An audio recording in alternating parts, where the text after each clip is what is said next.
சோதனை வருவது எதனால்? வாழ்க்கையின் யதார்த்தத்தை தெளிவாக புரிந்து கொள்ள வேண்டும். அல்லாஹ் சொல்கிறான், அல்லதி ஹலக்கல் மௌத்த வல் ஹயாத்த லியபுலுவக்கும் ஐயுக்கும் அஹ்சனு அமலா.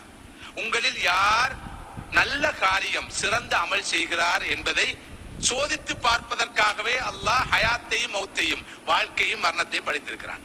உலக வாழ்க்கை என்பது ஒரு சோதனை களம். இந்த யதார்த்தத்தை மிக தெளிவாக புரிந்து கொள்ள வேண்டும். வாழ்க்கை என்பது சோதனை களம்.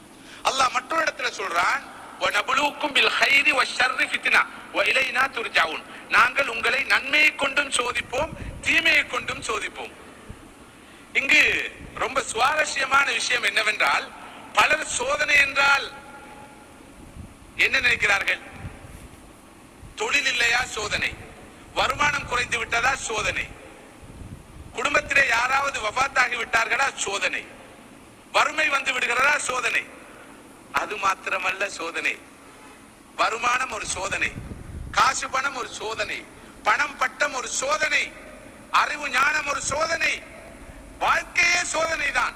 எனவேதான் அல்லாஹ் சொல்கிறான், நன்மையை கொண்டும் சோதிப்போம், தீமையை கொண்டும் சோதிப்போம். இலங்கையில் இருந்தோம், அல்லாஹ் சோதித்தான். சிங்கப்பூரில் நல்ல ஒரு தொழிலை தந்து அல்லாஹ் சோதனையை நீக்கிவிட்டான்.